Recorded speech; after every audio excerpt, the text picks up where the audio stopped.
Welcome to the world of Culture Pop with Steve Mason and Sue Kalinsky. Culture, comedy, movies, TV, tech, authors, trends, pop. This is the Culture Pop Podcast. Hey everybody, welcome to episode 39 of the Culture Pop Podcast. I'm Steve Mason along with Sue Kalinsky. Hey Sue. Hey Steve.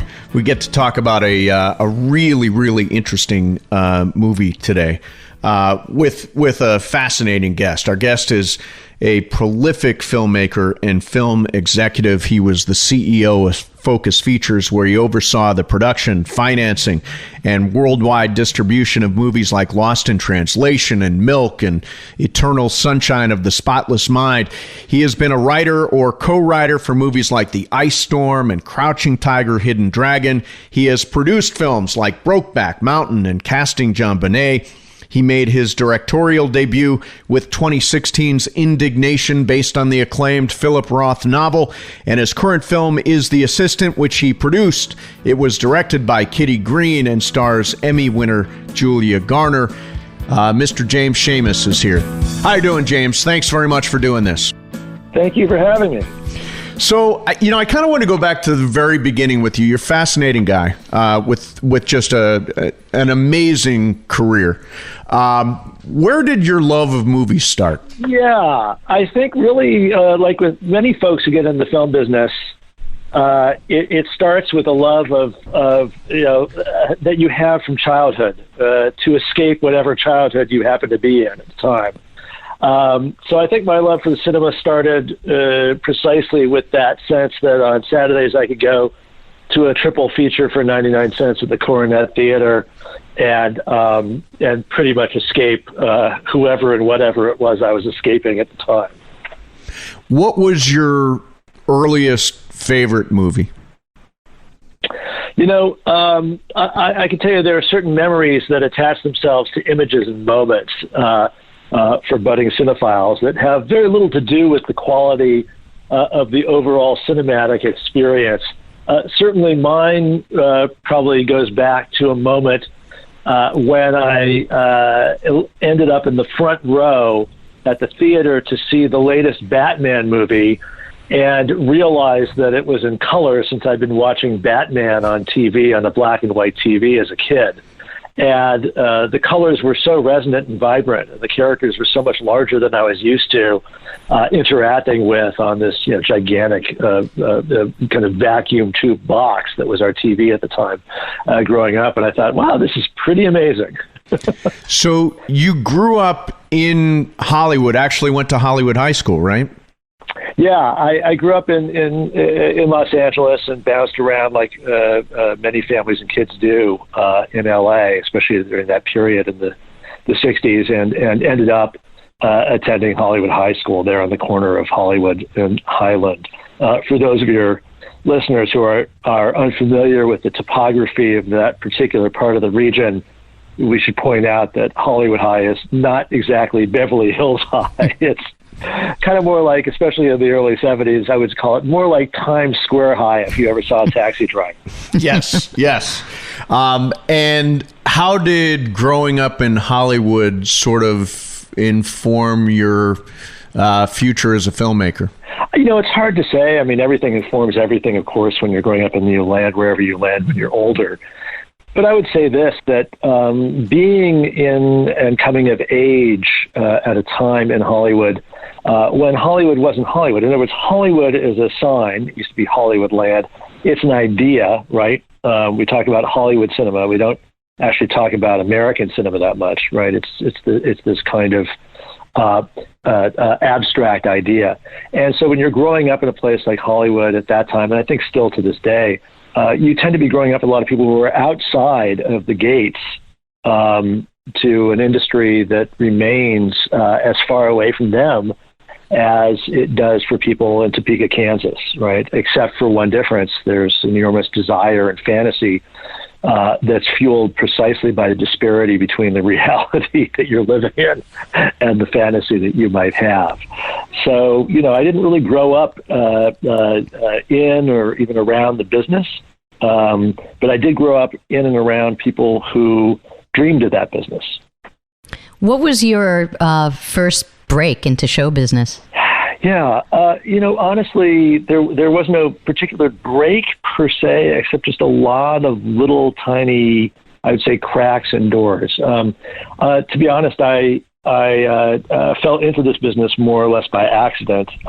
My academic interests started really in philosophy, moved into literature. I was in the graduate program and the doctoral program at University of California, Berkeley. Started off as a Miltonist, ended up as an Americanist, and then from there really found a passion for film history and theory. And I was all but dissertation in the mid-late 80s and realized I didn't have to be physically present in Berkeley to complete the writing of my dissertation. And almost on a lark, landed in New York City, where I fell in with a bunch of folks who were just at that time starting to piece together what we now think of as that first burst of narrative, independent, commercially oriented film, even if it's independently commercial cinema in the late 80s. So I got to know people like Todd Haynes and the producer Christine Vachon and the filmmaker Tom Kalin and others, and started helping out, piecing together the business, so to speak, what there was of it at that time, that was starting to percolate in the American independent scene. How did you make your first movie? Well, my first film as an actual producer was a film that we shot over 2 long weekends with a wonderful genius, mainly an avant-garde filmmaker, but who found his way into more mainstream, I'd say, art house cinema as his career developed. A gentleman by the name of Raul Ruiz, who was actually Minister of Culture in the Allende government in Chile in the early 70s until our good friend Henry Kissinger and the CIA violently overthrew that government, massacred a bunch of people, and Raul found himself in exile in Paris, making really wonderful, very out there movies. I was a big fan of his, and I was doing research actually in the archives at the Danish Film Institute in Copenhagen for my dissertation, which was on a rather obscure Danish filmmaker by the name of Carl Theodor Dreyer. And I came across the manuscript, unpublished, of a screenplay that Dreyer and his son had written in the 1940s on Mary Stuart, Queen of Scots.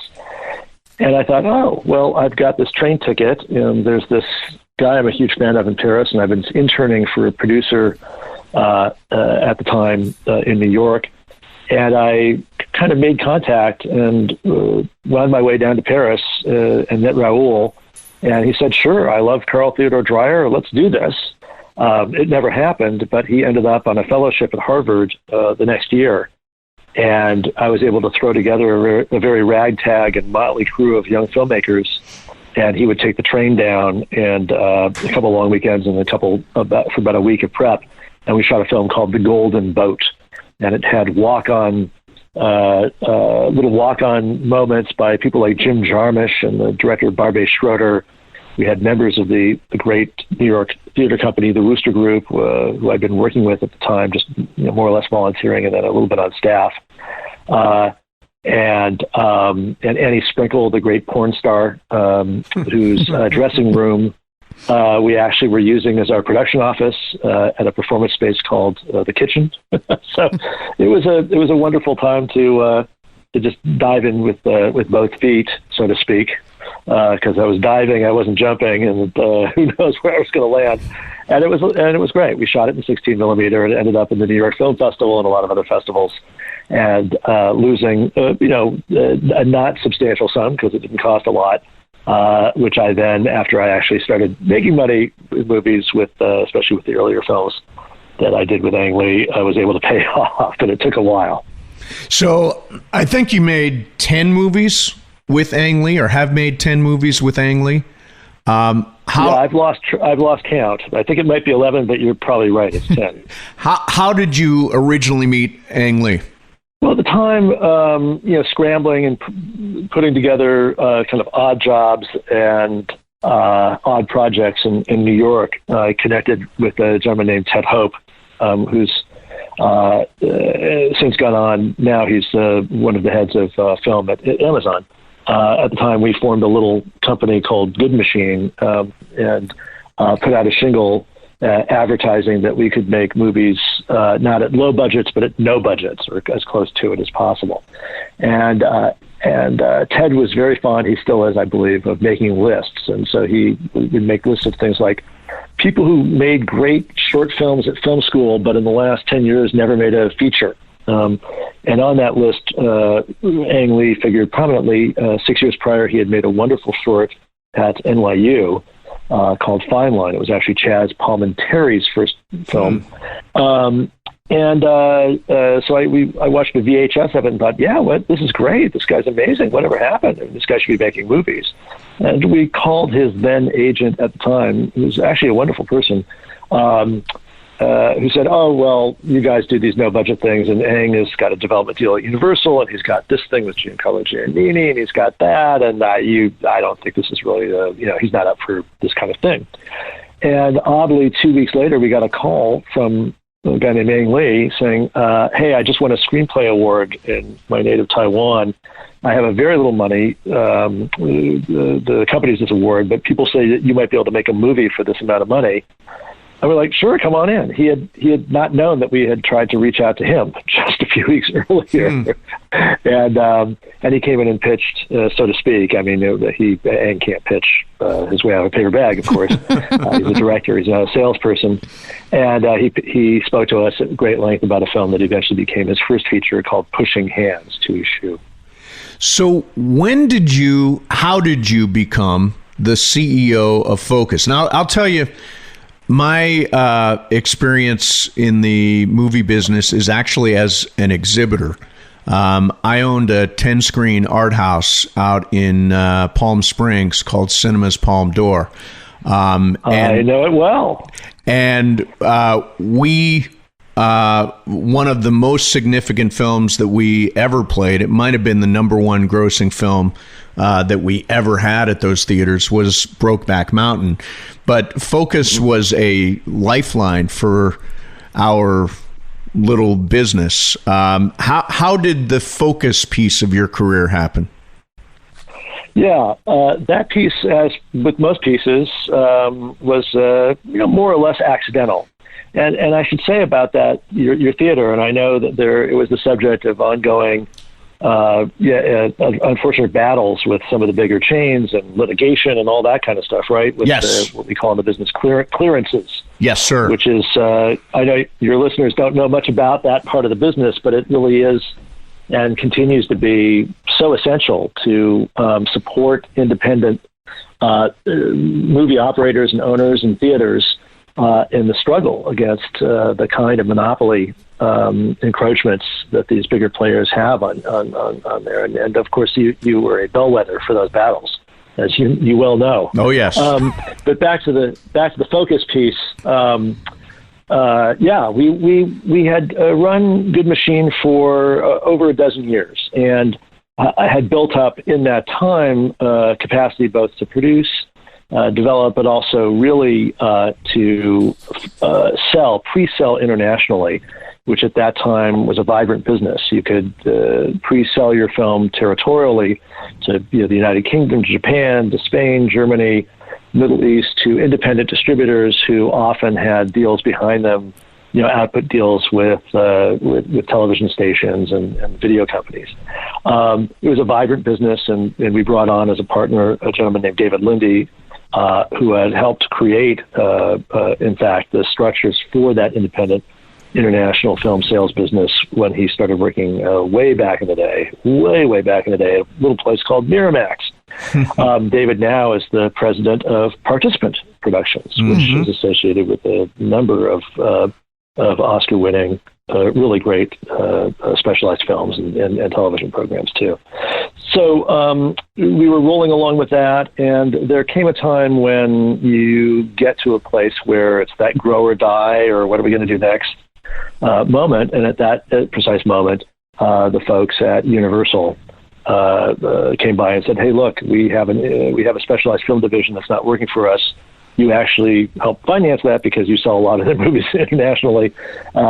would you ever consider coming over and kind of merging your company with this one? It's been, at that time, it was USA Films, it had been October Films, it had been Gramercy Films, they had different iterations of it.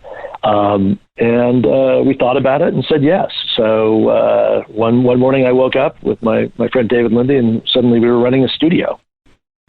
You know, I read a quote of yours where you said the only way you know it's a focus movie is if the vast majority of humanity is going to hate it. Right. Yeah. Do you believe that? Yeah, I kind of still do. I think that if you're going to make a film that is going to garner a passionate commitment, attachment, and love from a significant number of moviegoers who are willing to take risks, whether it's Eternal Sunshine of the Spotless Mind or even Brokeback Mountain, one of our biggest hits, you have to assume that part of that process means that there's a lot of folks who just aren't going to get it. And so you can't use the usual metrics by which Hollywood tests, retests, market researches, and otherwise tries to fail-proof their product. You have to kind of go out on a limb with your filmmakers. How difficult is it to get a movie made today, as opposed to what it was like years ago? I would say the following. First off, there's never been a moment in the last, 100 years when if you pose that question to an independent producer, they would not tell you that it's more difficult than ever. 'Twas ever thus. So it's always been more difficult than ever. Yeah. That said, objectively speaking, to the extent to which one can speak that way about this kind of business, there was a moment, and certainly we rode the crest of that from the early 90s to the early 2000s, when there was an international ecosystem that you could use to really support the risk-taking that you needed to in order to make this work as a business.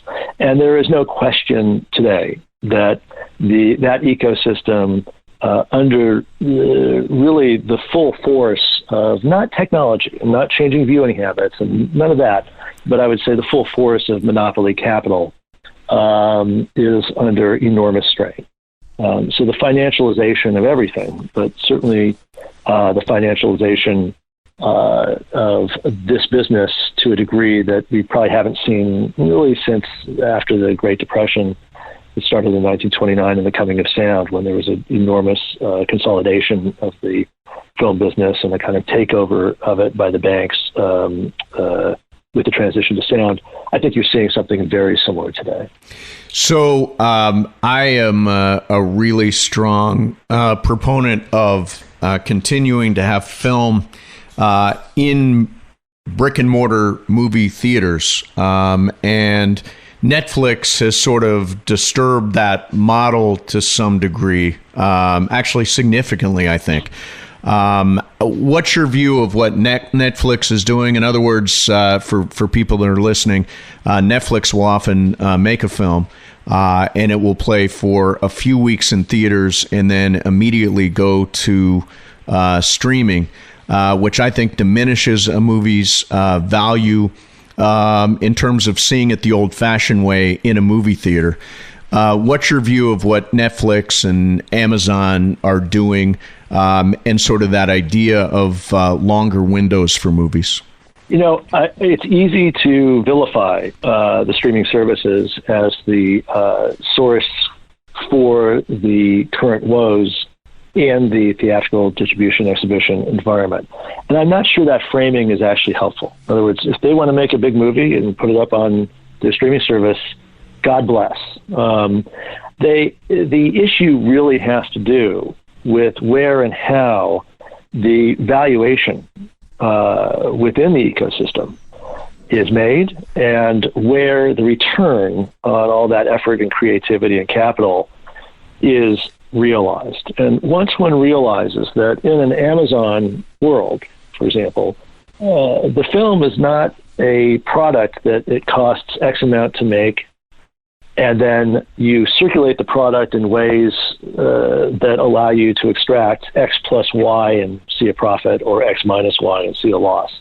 That film is really there to support a flow of activity that creates adhesion between consumers, users, and the kind of shopping data mart environment and surveillance capital market that companies like Amazon operate. So the value of a film to Amazon is not the value of a film to, let's say, what it would have been to Paramount Studios 30 years ago. Paramount Studios makes a movie for $1 million.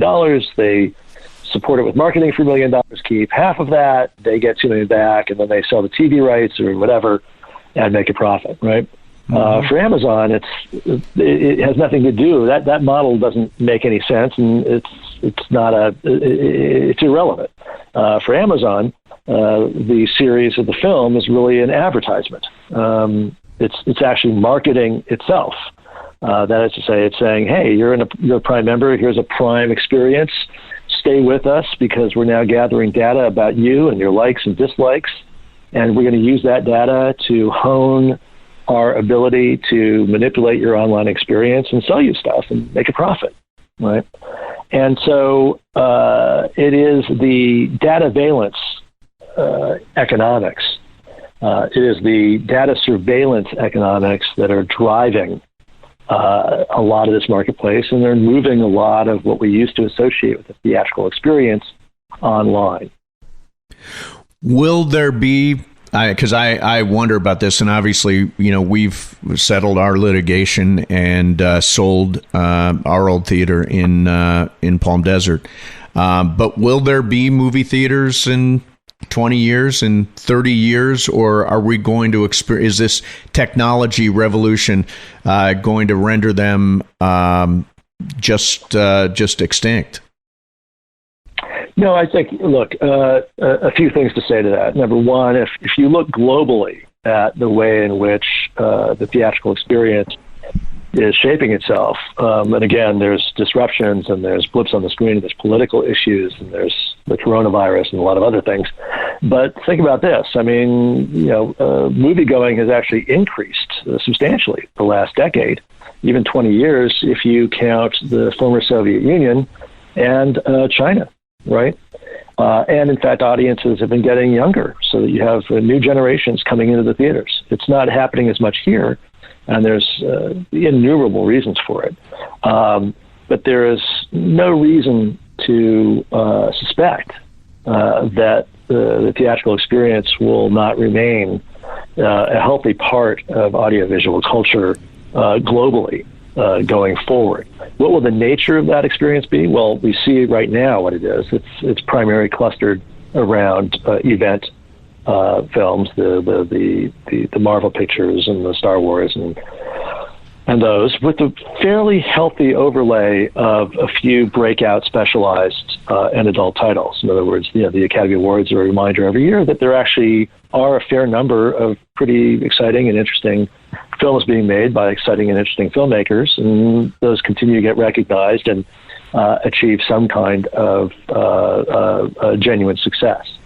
The problem has to do with the support system for those at the lower end, the kind of independent, truly independent side of the business. And there you see barriers to entry, and you see barriers to the full realization of the value proposition that they're making because the way the system is now set up. So people will continue to go to movie theaters. I live in New York City. We have wonderful a kind of combination of rep art houses, right, from Film Forum to Metrograph to Lincoln Center, you name it. It's almost never been for many years, really not since the early 80s when a lot of the rep houses started to close. We're now seeing kind of revival of the revival, right? Yeah. And so you can see amazing movies on 35 millimeter projection, expertly projected, or newly restored 2 and 4K prints of classics, along with an enormous variety of American and international independent films. The problem is those films will play like rep house and calendar houses do right. for a few days at a time, maybe a couple weeks. There's no economics there to support the actual filmmaking, right? Yeah, I mean, that's what I worry about. You mentioned spectacle movies, and obviously, China and India and Russia and these new emerging markets for pictures like Star Wars and Marvel. But I wonder about what Robert Evans used to call people movies, the kinds of movies that you make, the kinds of movies that I love. What happens to those? Do they wind up migrating to streaming services, or do we still have independent theaters that we can see those movies at years down the line?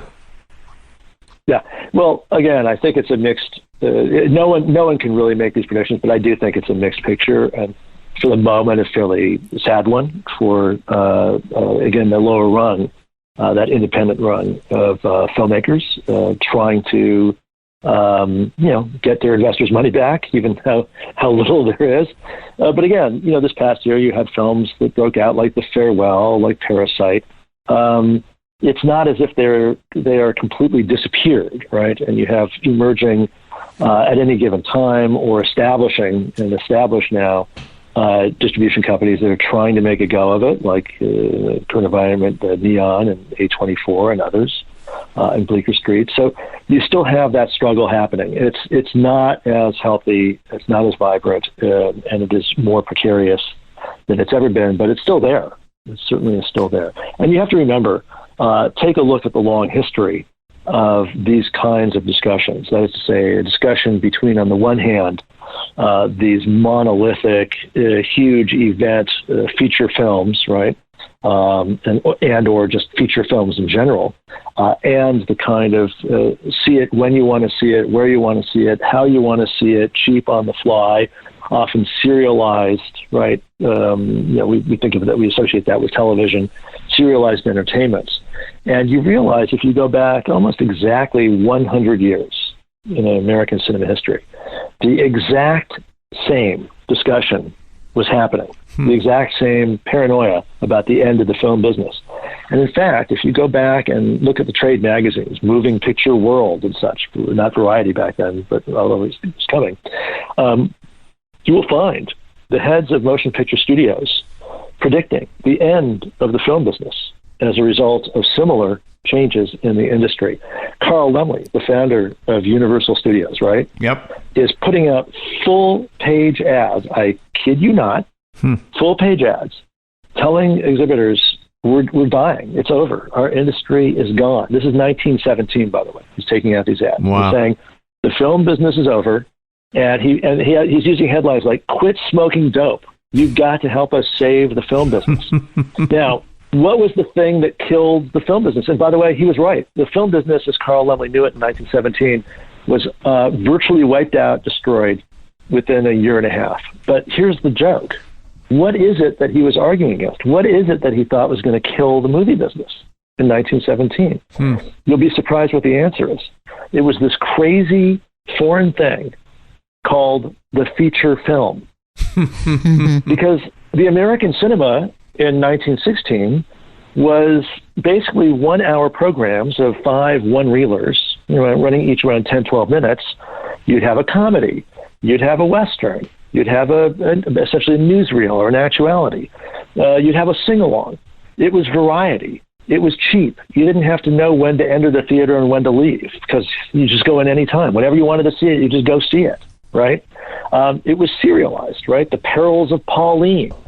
So you would catch, chapter 1 on Monday, and the next week there'd be chapter 2. And it had enormous amounts of choice and variety. And this was the movie business. That was the American cinema. And the thing that killed it was things like Kabiria and Quo Vadis and Aufkommen from Denmark and these other movies from Italy. That is to say, feature films. And of course, a year and a half later, Carl Laemmle was like, you know what? Let's do features. Right? When he was trying to save the business, he had over 40 different production units, I believe, working on the Universal Studio lot, which he just moved into and built and really finished building in 1916. So think about that. Think about this. The American cinema 100 years ago was its exact opposite. It was what we now think of as TV. And TV and streaming was actually what we now think of as cinema. Yeah. It was just the same. It was the same argument. Yeah, just on this point, just for a second, when ArcLight opened, and there's I live in Long Beach, and there's the Art Theater, which they renovated, and now they serve beer and wine, and I was wondering if this introduction to this kind of upscale kind of offerings is to give you that feeling of the coziness of being at home, but still staying in the theater to keep that going. Yeah, but remember that similar innovations were happening even in the teens and 20s. That is to say, bars, restaurants, food service, this new thing called air conditioning, right? A lot of this has been part and parcel of our discourse around what the theatrical experience means. And so it is fun to have a historical view sometimes and to understand that these are not new battles. So your new film is called The Assistant. It's directed by Kitty Green. It stars Julia Garner. It's a story of a young woman who is the assistant for, I think it's fair to say, a predatory film executive. How did this project get started? So Kitty Green is I will venture to hyperbolize, because I don't think it is hyperbole, is a genius young filmmaker from Australia who comes out of the documentary world, but has always done hybrid and experimental work. And I had the pleasure of working with my friend and fellow producer Scott McCauley to help Kitty make her last film called Casting John Bonet, which, by the way, we sold quite happily to a little company called Netflix. Yes. You can see it on Netflix.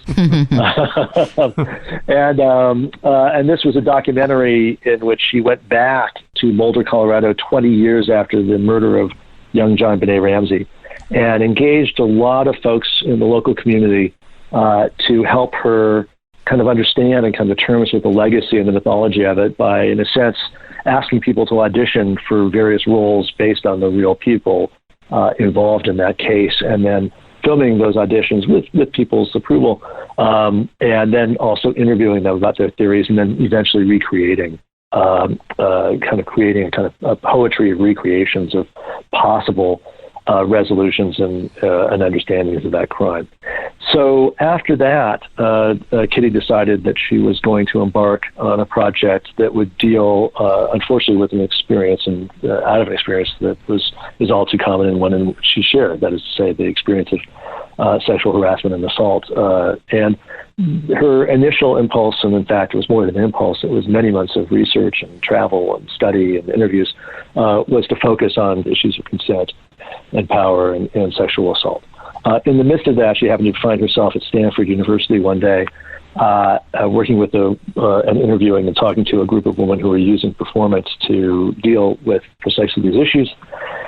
And the news of Harvey Weinstein's depredations broke in the New York Times. And at that moment, she realized, hey, I work in this business. I've had this experience. I know a lot of people who have worked for that guy plus others. And she pivoted and dove in on this particular topic. So that was a couple of years ago already. And she ended up conducting well over 100 interviews with folks who had not only worked at the Weinstein Company and at Miramax before that, but also at a number of other companies and eventually in other businesses. And one of the things we realized as she was coming back from these interviews, which sometimes lasted days, by the way, was that people were telling often the identical same story, even if their experiences at the Weinstein Company or elsewhere were decades apart. It was down to the most minute details, in fact, even phrases that were used, the most micro interactions.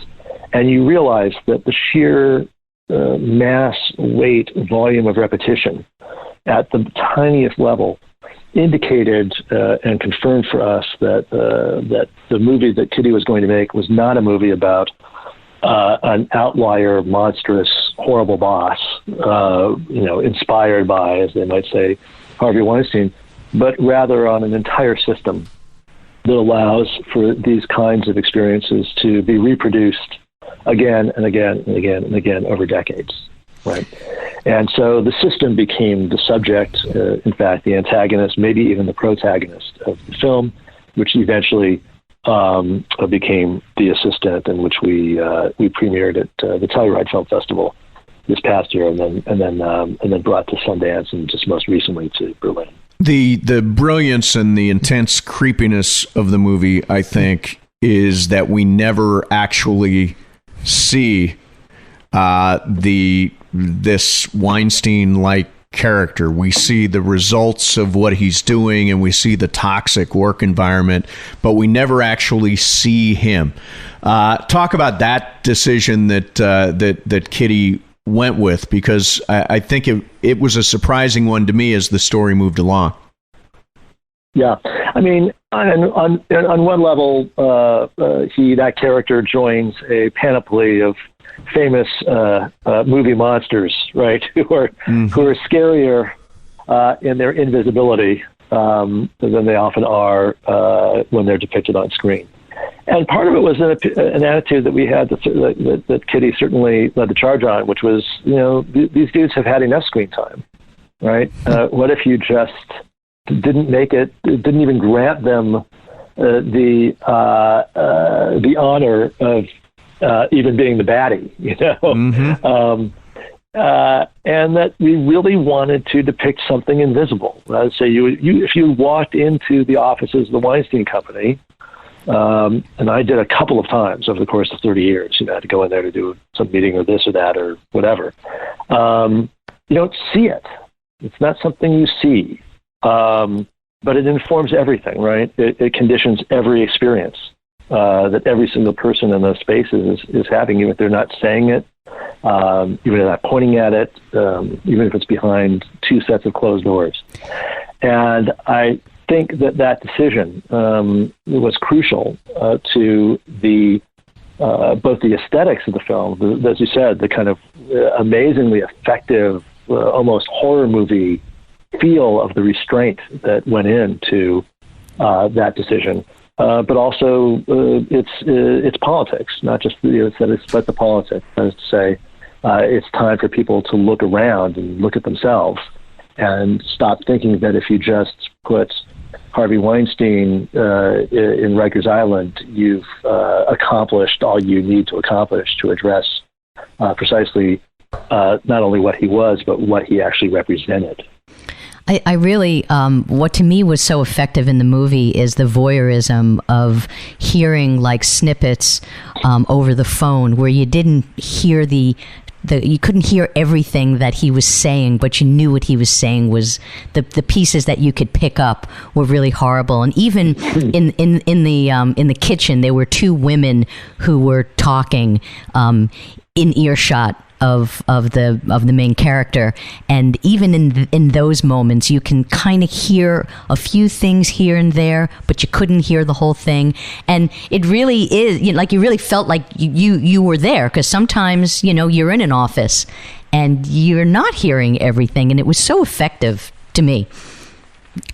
Yeah, thank you. I one of the great joys of the process of rolling the film out, and it's currently in release through Bleecker Street Media, is the response of so many people across such a wide range of knowledge of cinema or lack thereof, who have responded to the sound design of the film. It's something that most people don't notice when they go to the movies, except when they go, obviously, to see big Hollywood productions, and they often have to plug their ears because they're so loud, right? And what we found is precisely a spectrum of responses that you just touched on, which is the result of an enormous amount of attention by Kitty and Leslie Schatz, our sound designer, and the whole team, to the sonic experience of what it's like being in a space where you hear a bit, you don't hear everything, you kind of know, you don't, you hear that, you get it, you don't get it.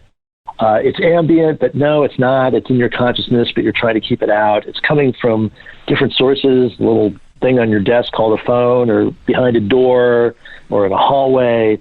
And that was really one of the most fun things to work on this film. It has the sound design of a gigantic epic, big budget movie, even though it's a very, very specific and restrained independent. The most disturbing scene for me is when Jane, who's played by Julia Garner, goes to see the human resources director for the company, played by, I think, Matthew McFadden. And you realize the complicity of everyone in that company and the knowledge of everyone in the company about what has been really going on. Complicity is one of the themes that I'm most fascinated by in this movie. Yeah, because complicity does not require an abdication or even an abridgment of your own sense of ethical and moral centeredness, right? Because, in fact, the character played by Julie Garner, the assistant, who is the lowest person on this power hierarchy and really is just trying to figure it out. It's an open question as to how and why and when and where she herself is going to potentially be sucked into the same machine, right? Because we're watching the process of that happening. And of course, Matthew McFadden's character, whether he's the head of HR, just a lawyer there or whatever, we leave that to the side. But clearly, you can go online, for example, and you can actually read Harvey Weinstein's employment agreement with the board of directors of the Weinstein Company. It's part of the discovery and process in a number of these cases. In fact, I believe the New York State Attorney General's case. And it's probably the scariest document precisely because of its banality. That's say the employment agreement actually lays out that let's be blunt, for every assault that he gets caught out on and that has to settle, he has to actually pay, I believe it's a $250,000 fine to the company. So they're literally monetizing, right, his criminality. Wow. As part of the employment agreement. It's not as if it's something underlying. It's just sitting right there in the agreement, and you got to think to yourself, okay, I mean, the guy's a bad guy. I think we got that. But what are the rest of us? What is David Boies, the attorney, doing? Yes. Yes. What is this guy doing? Well, listen, it is a disturbing and necessary film, The Assistant, which is, as you mentioned, in theaters now, and I'm just going to guess at some point we'll be streaming. Oh yeah. and I wanted to thank you just personally. Our little venture in Palm Desert was in many ways supported and kept afloat by Focus Features and by a lot of the independent distributors like yours. And some of the best advice I ever got was from your distribution executive, Jack Foley, who I consider to be a really good friend and a really good mentor in the business. So I appreciate that all you did and accomplished at Focus, and we really appreciate your time an awful lot today. No, I appreciate you guys having me. Have a great rest of your day. Thanks. You too. Thanks, James. Accident or injury, call Jacob and Ronnie. Call Jacob. Hey, it's Mace. If you or a loved one is injured in any kind of accident, please don't wait. Call Jacob immediately for a free consultation. That's right, free. When an accident happens, it can turn your world upside down, so put the best on your side. Jacob doesn't even get paid unless you win. First name, first thought, first call, Jacob, Jacob, Jacob. After an accident, 24 hours a day, call 844-24-JACOB or visit calljacob.com. Call Jacob. And we thank the law offices of Jacob and Ronnie for their support, for Jacob's support here on the show. James Schamus, fascinating guy. And honestly, it's an absolute fact that had there not been the movie Brokeback Mountain, our theaters would have closed. Wow. Our theaters would have closed. So you really do owe it to him. Really do owe it to him. Fascinating guy. I find it really interesting. I guess this is me, the theater owner. I get bothered by movies like what were the big what was the big Scorsese movie this year? The epic The Irishman. The Irishman going to Netflix so quickly because theaters need movies to survive. And isn't it also part of the deal that they have to be in theaters to be eligible for an award, to be nominated for the Academy Awards? They have to be in the theaters first? Technically, no. They do not. Like, for example, Roma, which was from last Oscar cycle, went straight to streaming and still won Best Director and was nominated for multiple Academy Awards. This year, Netflix has decided to put movies in theaters like Marriage Story and for some, The Irishman in theaters for a couple of weeks just to satisfy all the people who might not vote for those movies otherwise. But I still wonder if in 20 years there will be movie theaters. You brought up, I think, what's fascinating, which is, and what we did at our theaters was we were the first theater in California to be licensed to serve beer and wine. And I think what theaters need to do, and we're seeing it now, all theaters, focusing on the customer experience and making it feel a little bit more like home, making it special and fun to go to a movie with different amenities. I think that's where the business needs to continue to push. Oh, yeah, with the fancy seats, Fancy seats, the recliners, which the blanket. By the way, I don't like the recliners. Do you like the recliners? I do. I do not like the recliners. Yeah, I do. I want to sit in a normal movie theater seat to watch my movie. Well, I sound like an old guy? You do. I like an old fashioned.